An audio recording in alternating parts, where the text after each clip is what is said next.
So the next topic is female physiology before pregnancy.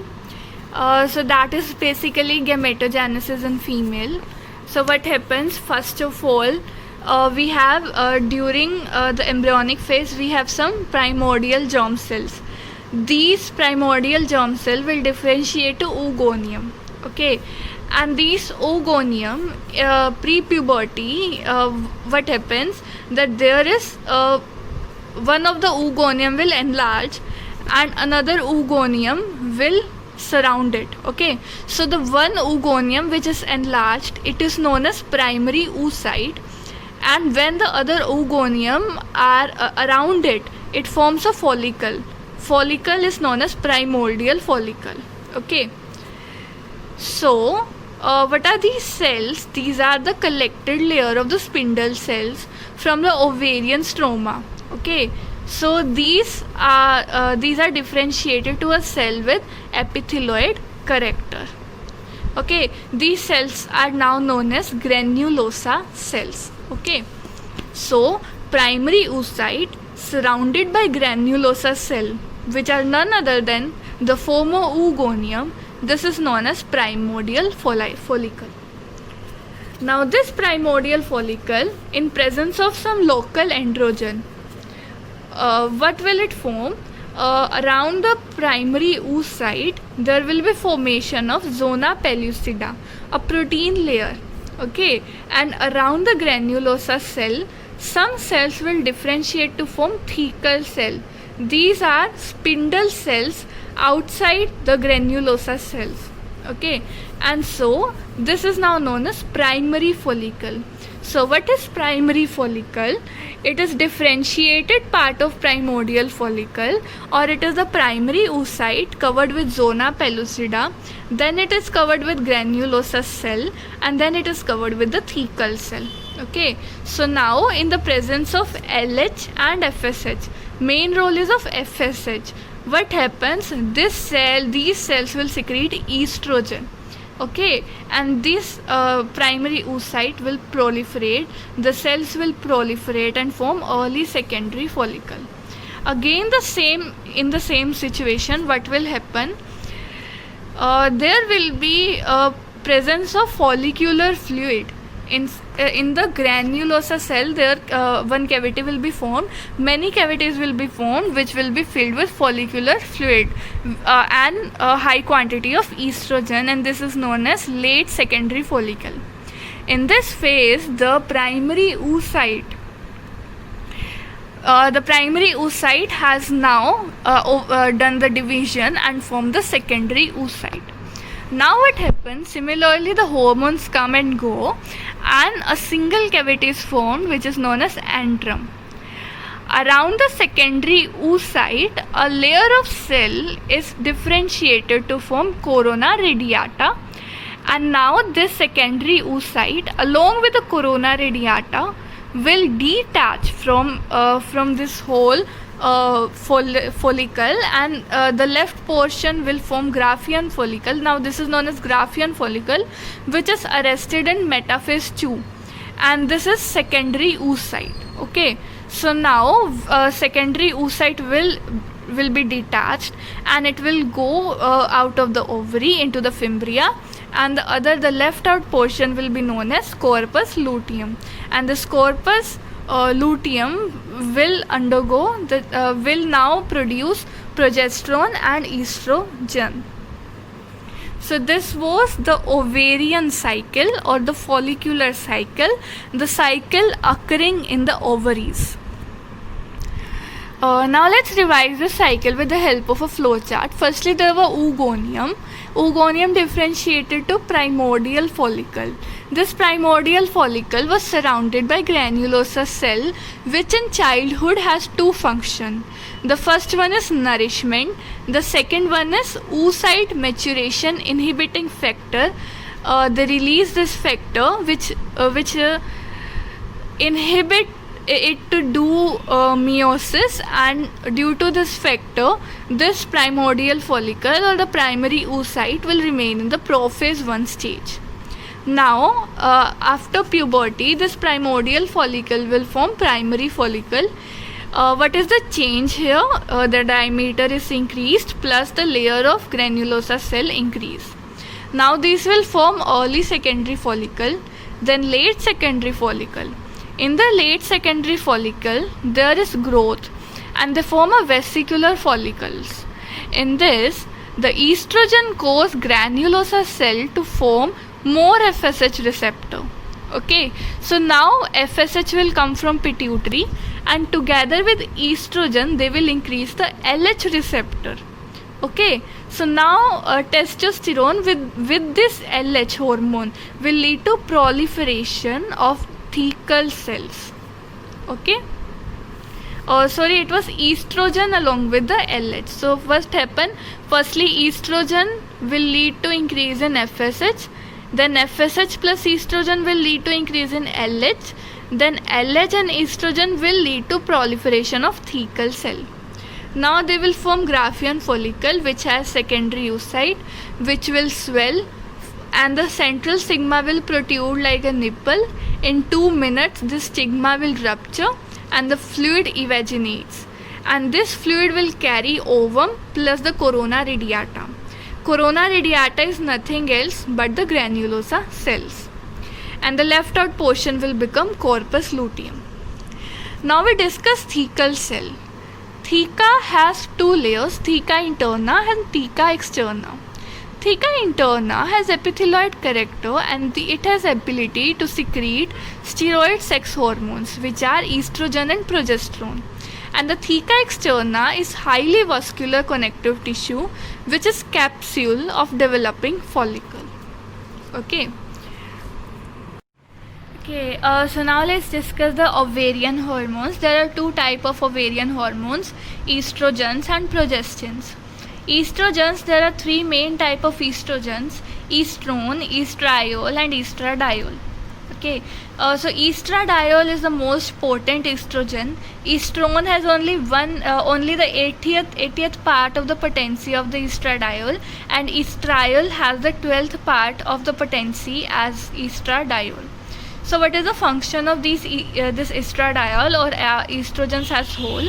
Their function is to promote the proliferation and the growth of cells that are responsible for secondary sexual characteristics. And then progestins, the most potent progestin is progesterone. Progesterone, the function is to prepare uterus for a pregnancy and the breast for lactations. Okay, so estrogen proliferate and grow the cells. So main function of estrogen is regarding secondary sexual characteristic, and main function of progesterone is to prepare for pregnancy and for lactation. So next it's that progesterone and androgens, they are synthesized first, and estrogen is synthesized from progesterone and androgen in the follicular phase with the help of enzyme aromatase, and this aromatase is present in granulosa cell. This is not present in the theca cell. Okay, so theca cell lack aromatase. So what happens in theca cell? Theca cell have a receptor for luteinizing hormone. This LH will come on the receptor and lead to formation of CAMP. Firstly, it will excite adenylate cyclase, which will lead to formation of CAMP, and this will further start the process of formation of progesterone from cholesterol and further formation of androgen. Now this androgen will go to the granulosa cell, and there with the help of enzyme aromatase will form estrogen. This is stimulated by CAMP, but this time the CAMP is due to the hormone FSH. It also occurs due to LH, but due to LH the same process occurs, that is cholesterol to progesterone. So this is how estrogen is formed from androgen and progesterone. It will not be formed in theca cell because the enzyme aromatase is absent in the theca cell. Okay, so its fate is same as that of the fate of testosterone. Okay, so during pregnancy, uterus undergo periodic episodes of some weak and slow rhythmic contraction. And what are these contractions known as? Braxton Hicks contraction. appearing or when the labor is arrived, these contraction become very strong, and these are known as labor contraction, and these leads to labor.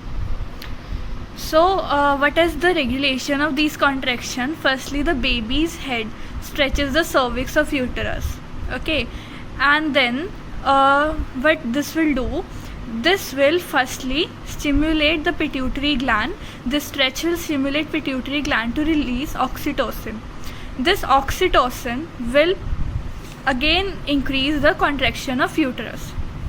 What other thing will happen is, when it is stretched, the cervical stretch will excite the fundic contraction. Okay, so firstly cervix of the uterus will be stretched, and then fundus of the uterus will be stretched, and this fundic contraction will push the baby forward, and this pushing of baby forward will again stretch the cervix, and this stretching of cervix will now excite the fundic contraction. So this cycle of contraction will occur till the baby is out of the uterus. Now, this is an example of positive feedback mechanism. But if the labor contraction fails to re-excite, if at some point the cycle stops to occur, what will happen? This positive feedback will decline and the contraction will fade away. So now, when there are strong uterine contractions, so uterine contractions are from top to bottom, the pain signals will go from uterus and the birth canal, and this signal will elicit a neurogenic reflex in the spinal cord to the abdominal muscle, and abdominal muscle will contract, which will further assist in the uterine contraction. Okay, so the early part of labor can be 1 minute or 130 minute, and the progress is 1 to 3 minutes. If these contractions were continuous, blood flow will stop through the placenta, and this will lead to death of the fetus. Okay, another condition is if we overuse uterine stimulants. If naturally there is overuse of uterine stimulant, for example oxytocin, it will lead to uterine spasm, and which will lead to death. So during delivery, if the buttocks, normally what happens, buttocks are first out of the uterus, and this is known as breech presentation. Okay, so now let's see first stage of labor. What happens in the first stage? Progressive cervical dilation until the cervical opening is as large as head. What does that mean? In the cycle we saw that cervix of uterus, its contractions are increasing. So it will dilate progressively till the cervical opening of uterus is as large as the head. In first pregnancy, its duration is 8 to 24 hours, and in another pregnancies, its duration is just few minutes. Okay, and in this first stage of labor, what happens? The fetal membrane ruptures and amniotic fluid is lost. Now the second stage of labor. What happens in the second stage? The head of the head of the baby moves rapidly into the birth canal, and this leads to delivery. Its duration in the first pregnancy is 30 minutes and 1 minute in the subsequent pregnancies. Now, when the baby's birth has occurred, then for 10 to 45 minutes, uterus continues to contract to smaller size, and this leads to separation of placenta from the plantation site, and this separation will lead to opening of placental sinus, and this will further lead to bleeding, and this bleeding comprises, the volume of this bleeding is 350 ml. So now this is the uterine wall, and these are the blood vessel, and these are the smooth muscle. Okay, so what happens during delivery? The smooth muscle contract and the blood vessel will shrink, they will constrict, and it will lead to placenta. In placenta, less blood will be there, which will lead to hypoxia, and this will excite pain response. Okay, so in the second stage of labor, pain occurs, and this pain is carried by somatic nerves. Uterus involutes in 4 to 5 weeks. During early involution, what happens? Placental site on the endometrium will autolyse and it will lead to a vaginal discharge. This vaginal discharge is known as lochia. Firstly, it is bloody, and then in the duration of 10 days, it becomes serous. This was all about parturition. Thank you. So in parturition में क्या होता है, जो uterus होता है वो progressively ज़्यादा excitable बनता है. तो ज़्यादा एक्साइटेबल बनता है तो उसमें स्ट्रॉन्ग रिदमिक कॉन्ट्रैक्शन आती है. और इन कॉन्ट्रैक्शन का कोर्स क्या होता है, सबसे पहले हार्मोनल चेंज जो कि प्रोग्रेसिव होता है, और दूसरा मैकेनिकल चेंज वो भी प्रोग्रेसिव होता है. हार्मोनल चेंज कौन से होते हैं, सबसे पहले ईस्ट्रोजन बाय प्रोजेस्टेरोन का रेशियो बढ़ जाता है. प्रोजेस्टेरोन का काम क्या होता है, इनहिबिट यूटेराइन कॉन्ट्रैक्शन. तो प्रोजेस्टेरोन डिक्रीज़ हो जाता है तो यूटेराइन कॉन्ट्रैक्शन बढ़ जाती है. उसके बाद जो ये ईस्ट्रोजन है, ईस्ट्रोजन का काम है increase the degree of contraction.